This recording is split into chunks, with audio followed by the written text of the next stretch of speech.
Welcome to the Champs App podcast, where we help players and parents demystify the world of minor hockey development and recruiting for both girls and boys. On this episode, I talk all things girls prep school hockey with Williston Northampton School head coach, Christa Talbot Syfu. We discuss how New England prep hockey works, how it compares to other types of hockey paths, the boarding school experience, the admission process, and of course, go into detail on Williston Northampton. This was a great conversation with Christa, so I hope you enjoy it. Before we get to today's amazing episode, I wanted to talk to you about the app part of Champs App. Did you know that there are over 30 NCAA coaches with Champs App profiles that you can connect with directly? These include coaches from every D1 conference. Champs App lets you create a free, beautiful online hockey resume to share with coaches, teams, and players. Your profile includes all the information coaches want to know to help decide if you are a player they want to keep on their recruiting radar.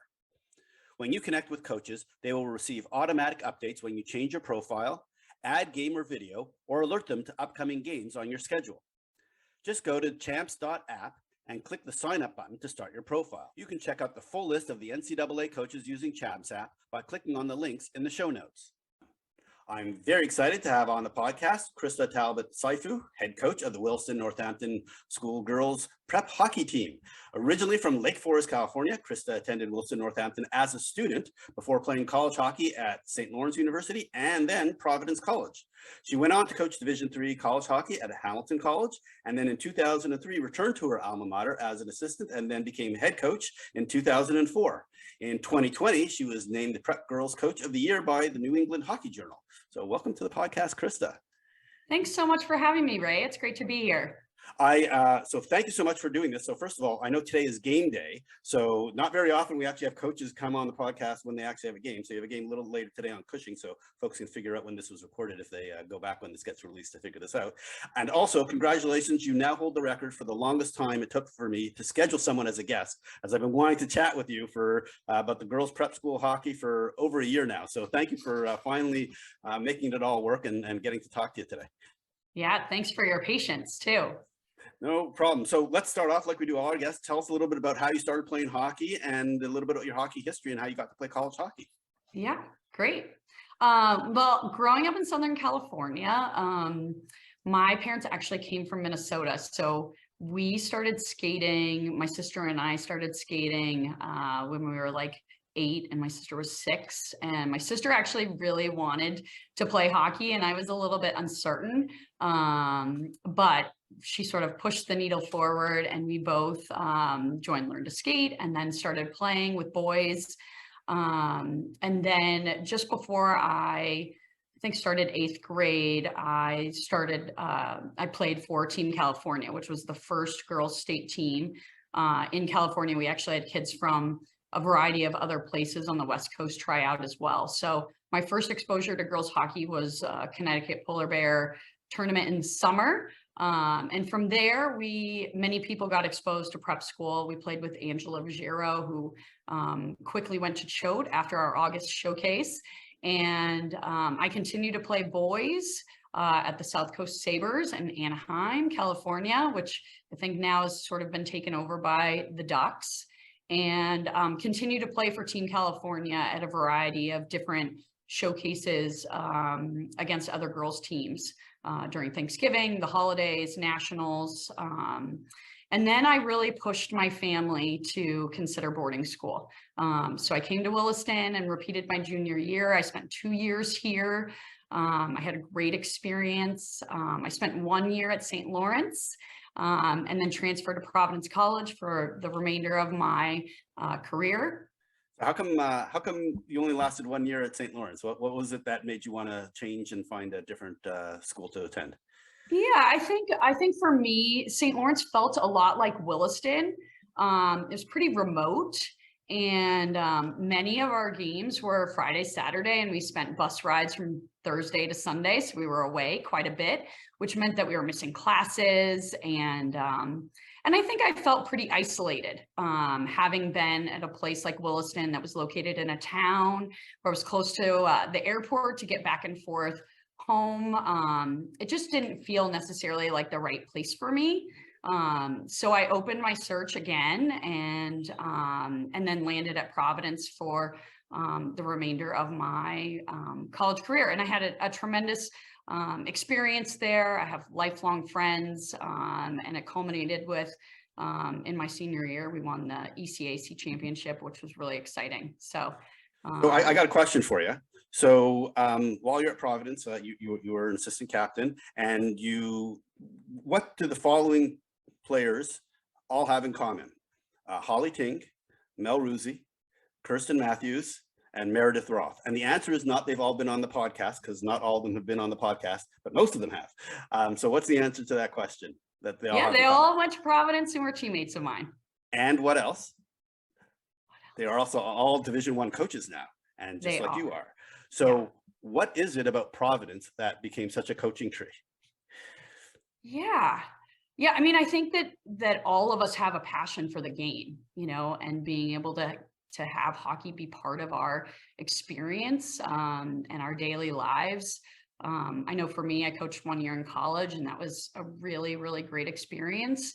But for me, I wanted a little bit more. I wanted to have an impact in a variety of other ways. And I think many of my teammates were great students of the game, and I think want to share their passion, with other people. And I also think they're extremely competitive. And Bob Duraney was the head coach for you guys. So I'm just wondering, did he have any role in getting you excited about being a coach? Definitely. I mean, Bob Duraney was an exceptional mentor, and I think, he's somebody that all of us keep in pretty close contact with. And I know during my coaching career, he's been in the ranks with me, had conversations when things are going well, but more importantly, just a tremendous supporter of all of us. And I think inspired many of us to continue to have hockey be a part of our lives.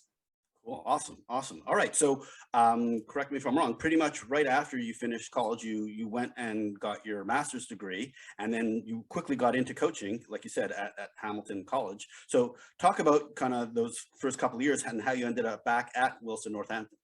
Sure. Yeah, I spent my first year at Hamilton. I was very fortunate to work for Shannon Bryant. She gave me a lot of latitude to do a variety of things there and learn a lot of things. I was out on the road recruiting a lot.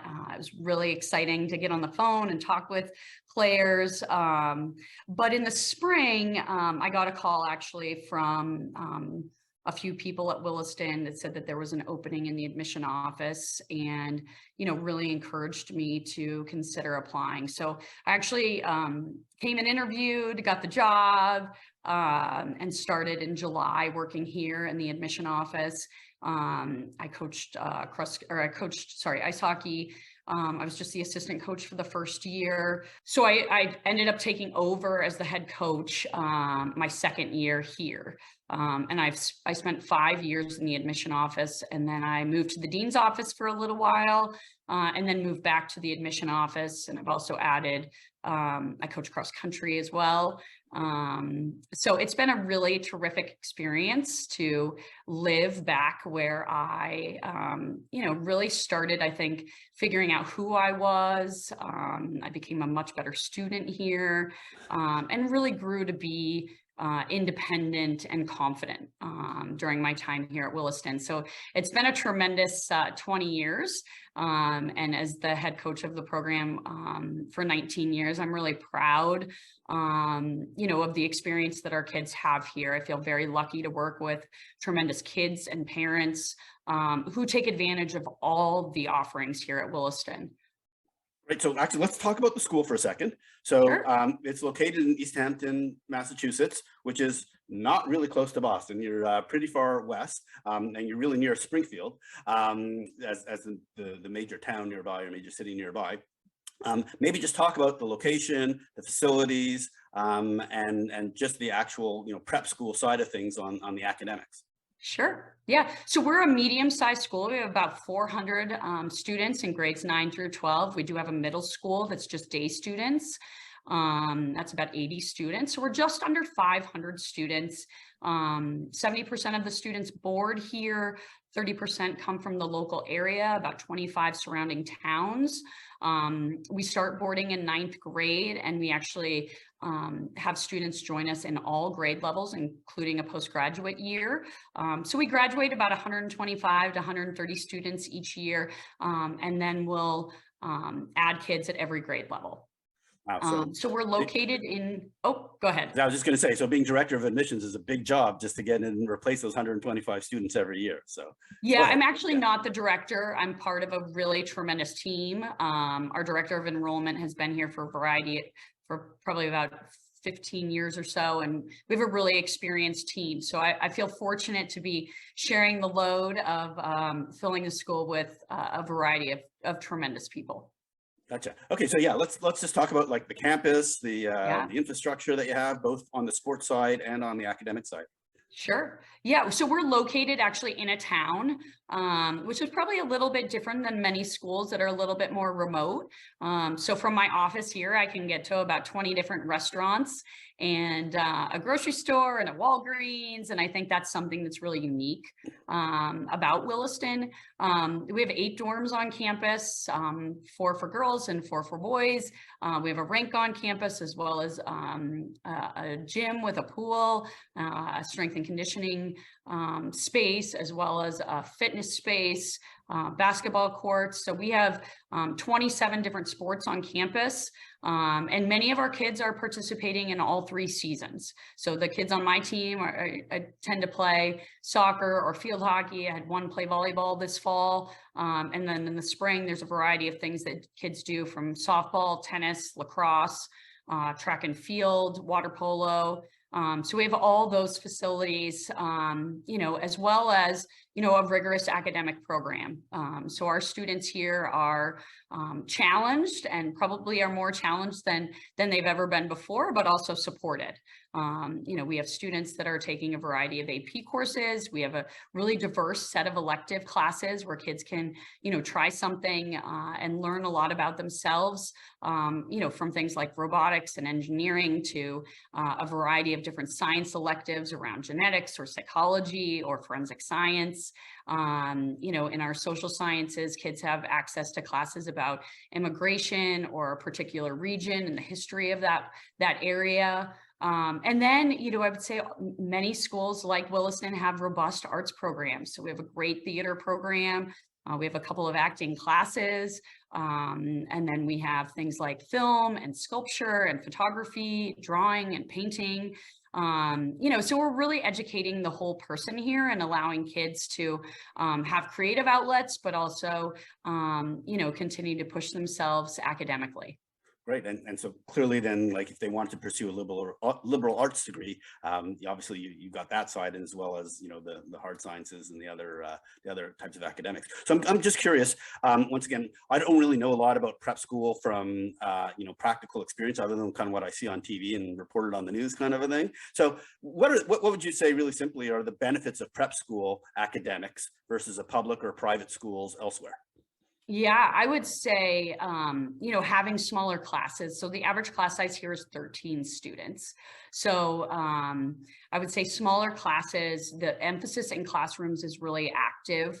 So students are doing work, with their hands and really getting to do things. And then I would just say the emphasis on public speaking and participating in class. I know for me, as I transitioned from a large public high school to come to Williston, being in a class of 13 meant, I couldn't hide in the back. So my teacher, would say, Krista, what are your thoughts about the reading last night? And that really prepared me for college. It gave me a sense of confidence. My writing skills while I was a student here improved tremendously because things were really broken down. And I had a lot of help and support as I look to become a better student. So I would say the individual attention, 90% of our teachers live on campus. So extra help is part of the daily life here. We also have a writing center, a math center, a science center. So students have access to a lot of help and support. And I think the relationships that are built in these kind of communities are really unique. Where you live and learn, you get to see people at breakfast, you see people, transitioning to the afternoon program. You see people at night in the dorms as kids are, working on their work and asking questions. And, it's just a really terrific bond that you get to make with, your peers as well as faculty. And I think, for me, I'll just touch on when I came here, my academic confidence was okay. But working with teachers who really believed in me and gave me a confidence was really motivating. I want to do really well on this test because my teacher spent time with me going over this concept. And I think that's very different than, what you get at a public school and in some cases at a day school as well.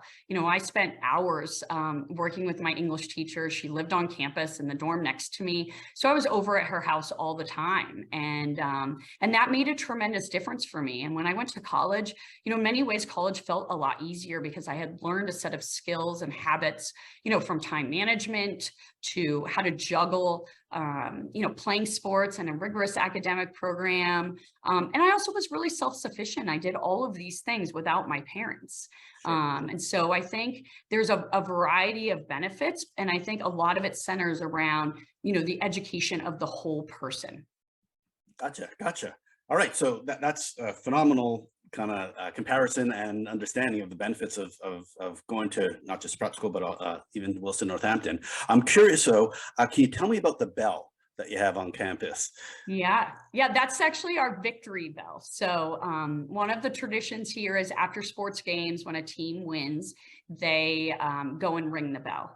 And ironically, this is wonderful for the hockey world. Some people will know the name, many people will know the name Chuck Vernon. He's a graduate of Williston. He's been a longtime faculty member. He's since retired. He was the coach at Loomis for many, many years. And the Victory Bell here is named after him.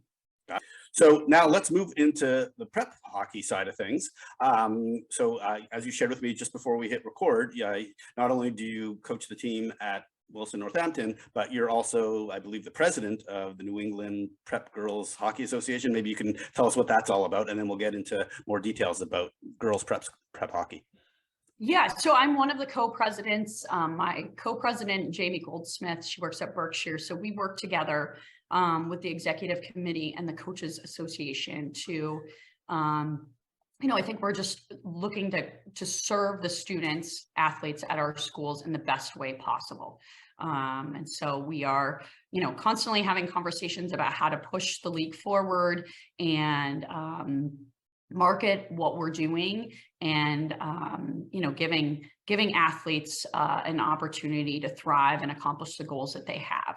So we have 56 members in NEPSAC that have girls ice hockey, ranging from, small schools to large schools. We get together twice a year and we have an end of the season tournament that has recently been changed, actually. So we have moved to from 2 divisions now to everybody is basically in the same division. So we have an elite tournament, which is the top 8 schools. And that can be small schools or large schools. And then we have a large school tournament, which is 6 teams. And then a small school tournament, which is also 6 teams. Can you play in both tournaments or in 2 tournaments? Is that no, you can't. So basically the top 20 teams will be ranked at the end of the season based on a variety of factors. And so we'll take the top 8 teams and then we'll take the next 6 large schools and then the next 6 small schools. So there'll be 3 tournament winners at the end of the season. Gotcha. And so, just so folks understand, talk about the season. I know it runs from basically December to early March, and just talk about the number of games and how that all works. Yeah. So we actually get started the second week of November. Teams can start practicing. Generally, teams may play a game before Thanksgiving break. Some of that will depend on their fall sports. Many of the students, on all of our teams are multi-sport athletes. So the season really got jump-started, I would say, last Wednesday and Saturday. So we play all of our games on Wednesdays and Saturdays. There are off games on Fridays or Mondays. Generally, teams will practice 4 days a week for anywhere between an hour and a half. Here at Williston, we do strength and conditioning 2 days a week. And we try to do video 1 or 2 days a week as well. So the schedule is, I think we try to align as closely as we can to prepare kids for what they're going to see at the college level. We will, when the break happens, the holiday break happens next week, many schools will go to a holiday tournament. So we'll actually go to the Harrington tournament in Boston that is hosted by Nobles and Milton. We'll play 4 games in 3 days, stay in a hotel, which will be really fun. When we return from the break, the season will last through the beginning of March, as you mentioned, and the championship games will happen at Taft School this year. Gotcha. And can you help me understand what's the difference between like New England prep versus independent prep schools like Gilmore or Culver? Yeah, I would say probably the biggest difference is when they start hockey. We start hockey in November, whereas Gilmore and Stansted and some of these other schools will be able to start their seasons a lot earlier. So I would say that's the main difference. Many of New England prep schools do have the opportunity to skate in the fall, depending on where you're at.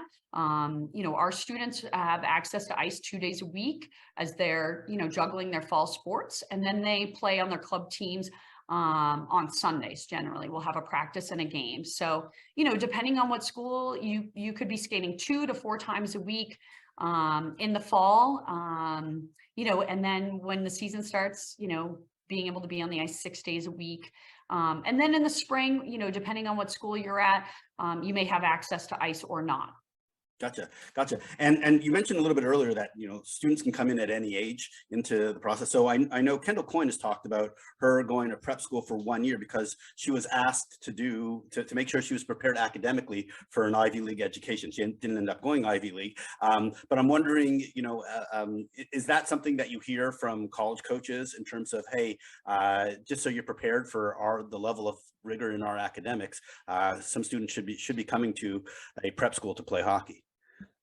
Yeah, I think, I definitely think that there are kids that are looking for that 1 year experience as sort of a bridge year to get their feet wet and, bolster their academic program. I think that there are some cases where we're seeing that, the majority of the kids on my team come in 9th grade.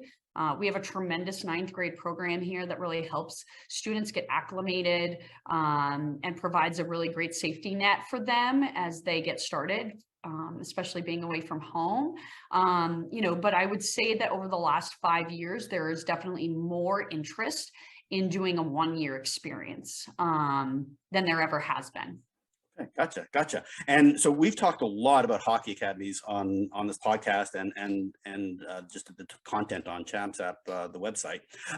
So what is the kind of reasons why people should pick prep over hockey academy? And I'll give you a couple examples of things that parents have told me the reasons why. One is the academic side, and we've kind of talked about that. The second is some parents were concerned that they were only hanging around with the hockey players, and that if for whatever reason there were cliques or reasons that they didn't want to spend 9 straight months with just the hockey team, that being around other players or even living with other players that aren't other students that aren't on the actual hockey team would actually be a great experience for them and kind of reduce the risk. So what's your perspective on prep versus hockey academy?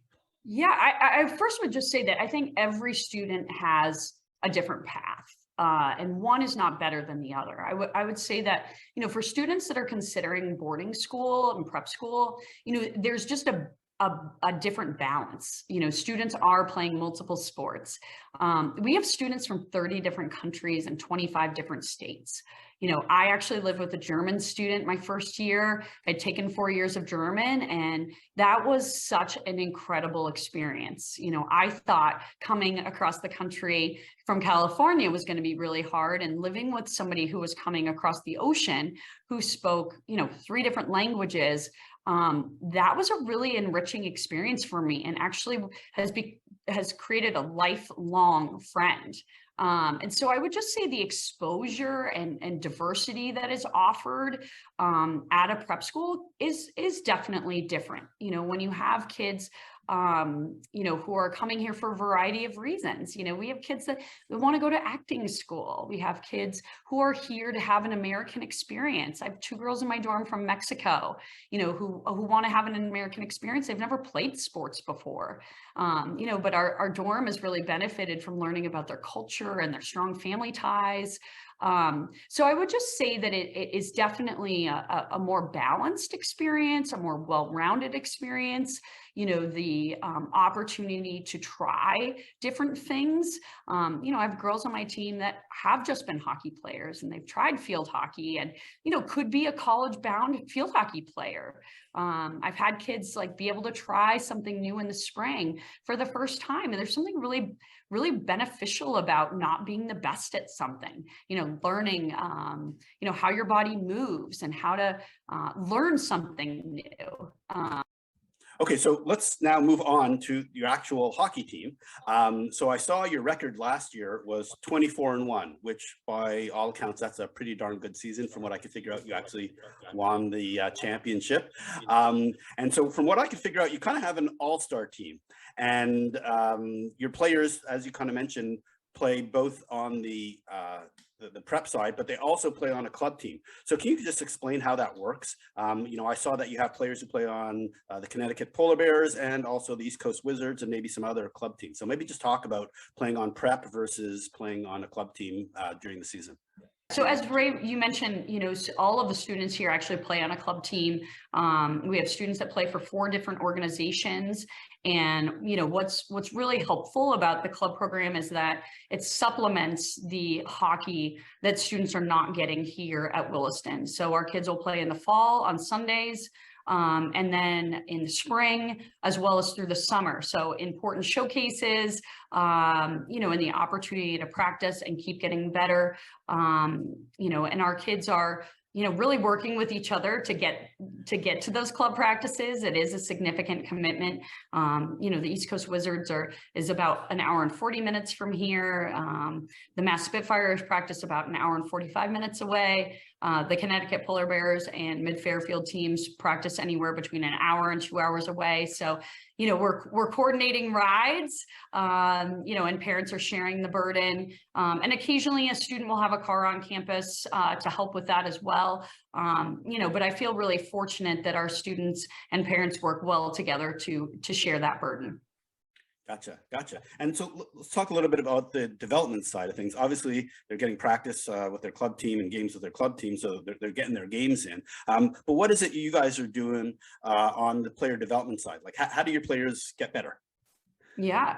Well, I think, you know, inherently being able to skate 6 days a week, it is an opportunity to get better every day. You know, and I would say here there's an emphasis on skills, you know, and then being able to play within a team concept. You know, so I think finding the balance on the ice, you know, but I would say the other big piece is just strength and conditioning. So making sure that kids have access in the fall, winter, and spring.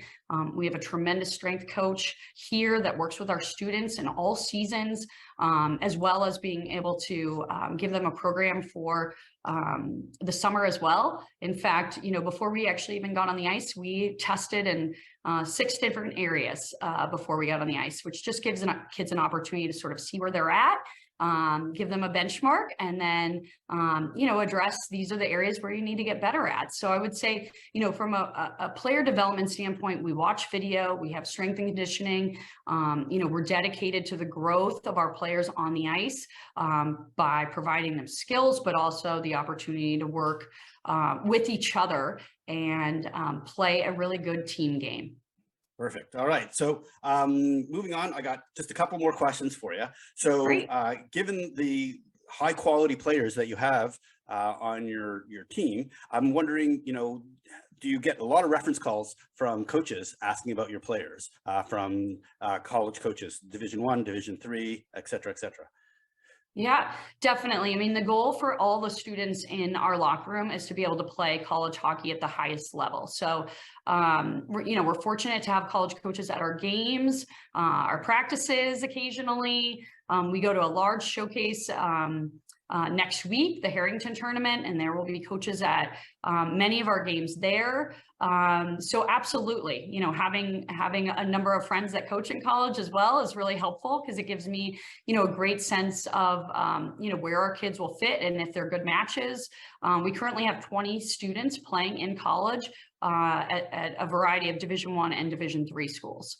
Awesome, awesome. And you know, getting kind of moving it up to a little bit bigger picture, it's, correct me if I'm wrong, this is application season. So if folks are interested in Williston, just tell us about the process, and kind of how hockey is separated from the academics or combined as kids might want to be considering Williston Northampton.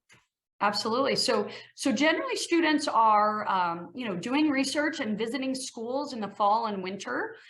This morning, I had an interview with a family, and they'll be working on their applications. So I would say this is now the time for families to be working on their application. Similar to the college process, there's a couple of common applications that is very, very comparable to colleges, where we ask for essays and recommendations and transcripts.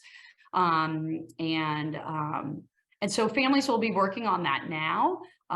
You know, our application deadline is January 15th. There are schools that have a January 1st deadline, as well as a February 1st deadline. So, you know, anywhere between January and February is when applications are due.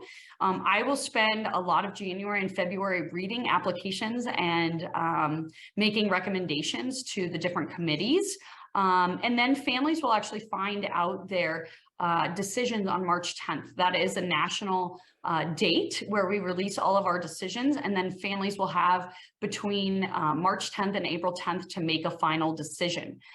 So this is a pretty common projection for boarding schools and day schools following that timeline. I would say that if students are interested in Williston or other boarding schools that play ice hockey, you know, reaching out to the coach is the first step, and then making a campus visit. You know, students will expect to do a tour, likely with a student, and then sit down for an interview where we will ask a variety of questions about their academic background and interests, as well as learn about what they're interested in outside of the classroom, and learn a little bit about their family, and to really see if this is mutually a good fit for them, as well as a good fit for our school. So the interview does play a pretty big role. Yeah, it's a really exciting time. Our office has been very busy. We've had, I have 7 people in my office, and we've all had multiple interviews, and that will continue through, you know, the end of January. And do the students get an opportunity during their visit to get on the ice and kind of practice with the team?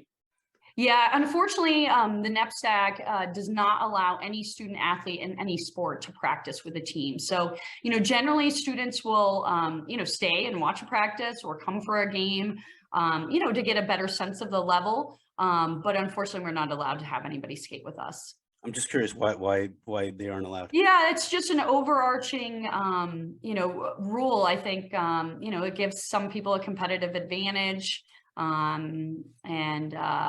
know, the NEPSAC has just not allowed that yet. Okay, so related to it is there an evaluation on the actual skill level of the player as part of the application process?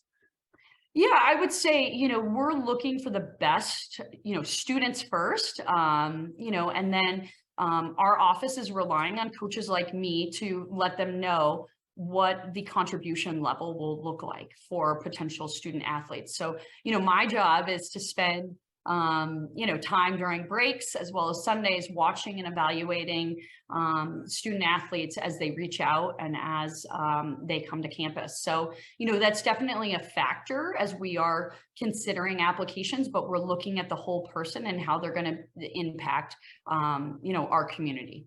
Beautiful. Okay, that's really helpful, understanding that context of what it takes to actually get into a prep school, and especially Williston. So last question, what advice do you have for potential students or parents as they are going through the prep process, specifically wanting to play girls hockey at a prep school?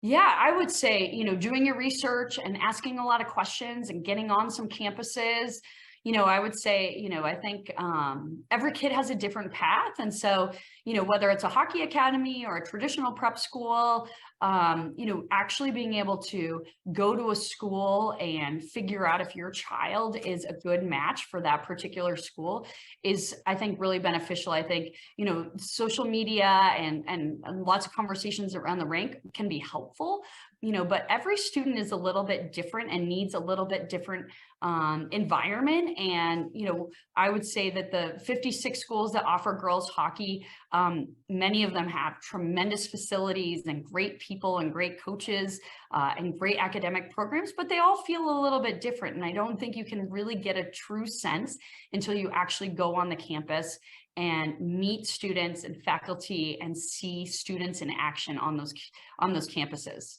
That's phenomenal. Okay, Krista, I want to thank you so much for coming on the Champs App podcast. I mean, it was great to learn about just the actual experience of going to prep school and what makes it unique, especially with students from around, various different backgrounds and the education component to that of the experience they get there. Obviously, learning about New England girls prep hockey, and then obviously learning about your actual program and how you run things, and especially the process of getting into a New England prep school. So thank you so much for doing this. This is great. Yeah, thanks so much, Ray, for having me. I really appreciate it. I really want to thank Krista for coming on the podcast. I learned a lot about girls prep school academics, the boarding experience, and the hockey program. You can learn more about the Williston Northampton School on their website, and you can connect to Krista either on the school website or her Champs App profile. Links to all of them are in the show notes. Thanks for listening to today's episode. Before you go, I wanted to share more about the app in Champs App. If you've listened to this podcast before, you know I spend a lot of time talking with coaches, parents, and players about the hockey recruiting process. One of the key questions that people want to know is, how does a player get noticed by college coaches? While there are many ways to be discovered, the easiest way to get on a college's radar is to send a coach an email and provide them all the information they need to assess if you are a player worth keeping their eyes on. That's where the app part of Champs App comes in. Champs App was designed based on all the conversations and feedback we received about the recruiting process, and we've built a tool to help players and coaches connect with a ton of the information they want to know. It all starts with creating a free, beautiful Champs App profile. After that, there's some pretty magical things that can happen to help make the recruiting process a little less overwhelming. Your Champs App profile includes all the basic academic, personal, and athletic information coaches want to know. Then, by including video, schedule information, and your coach's contact details, colleges can easily start their evaluation process. You just copy and paste your personalized link and send it to coaches so they can see your public player profile without even having to log in or create a Champs App account. Or you can connect directly with coaches on Champs App. More and more coaches are creating their own Champs App profiles and connecting with players themselves every day. Now coaches can have all the information they need to assess where you might fit in their recruiting plans. Even better, college coaches can track your progress throughout the winter and showcase seasons, because as you make changes to your profile, coaches will get notified to your updates. And in the future, we will be adding even more amazing features to improve your visibility to the recruiting process and hopefully increase your odds of success. If you want to see what a player or coach profile looks like before you start your own, look in the show notes to see some examples. My kids and I have used Champs App for their recruiting process. In fact, my son was invited to a AAA tryout thanks to his Champs App profile. So go to www.champs.app and start your player or coach profile. It only takes about 15 to 20 minutes to complete most of your key information. Good luck, and please let us know how it helped with your recruiting journey.